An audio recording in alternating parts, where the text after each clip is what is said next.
Kita sebutkan sedikit contoh ikhwatul Islam, contoh yang populer bagi kita bersama.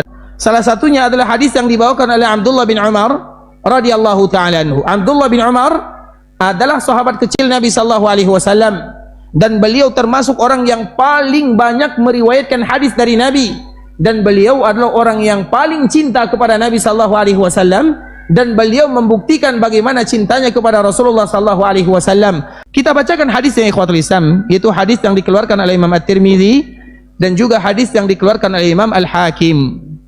Anna rajulan atasa ila jambi ibn Umar. Ada salah seorang laki-laki yang bersin di samping Abdullah bin Umar. Dia bersin.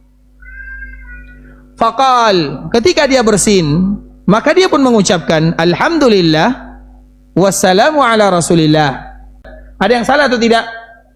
Kalimat ini tidak salah, tidak ada yang salah. Tapi yang kurang tepat itu adalah waktu dan tempatnya. Yang kurang tepat itu adalah waktu dan tempatnya. Kenapa? Karena dikala kita bersin, yang diajarkan oleh Nabi sallallahu alaihi wasallam kita mengucapkannya alhamdulillahi ala kulli hal. Itu adalah doa yang diajarkan oleh Nabi dikala kita mengucapkan ketika bersin. Sedangkan assalamu ala rasulillah itu bukan doa yang kita baca setelah kita bersin. Bisa dipahami? Kita contohkan misalnya, boleh tidak kita mengucapkan istighfar 100 kali setelah salat? Boleh atau tidak? Setelah kita salam ke kanan, salam ke kiri, istighfarnya hanya 3 kali. Kenapa hanya 3 kali?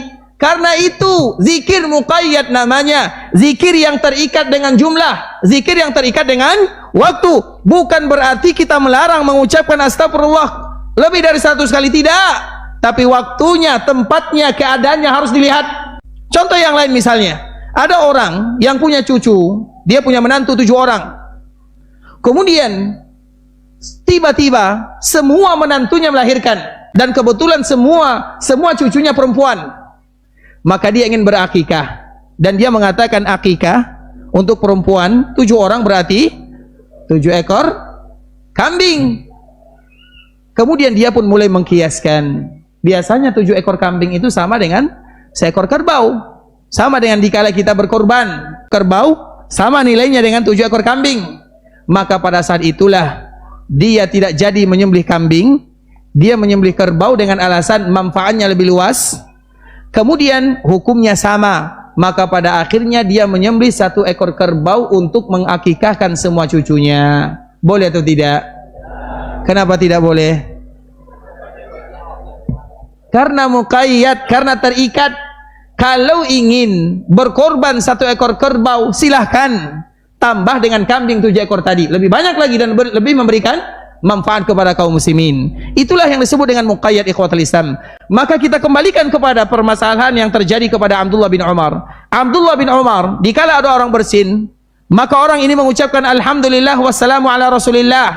Kalimat ini bukan kalimat yang salah, tapi kalimat yang tidak pas lokasi dan posisinya.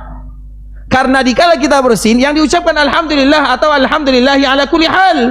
Sedangkan mengucapkan salam kepada Nabi sallallahu alaihi wasallam boleh kita baca kapan saja, di mana saja.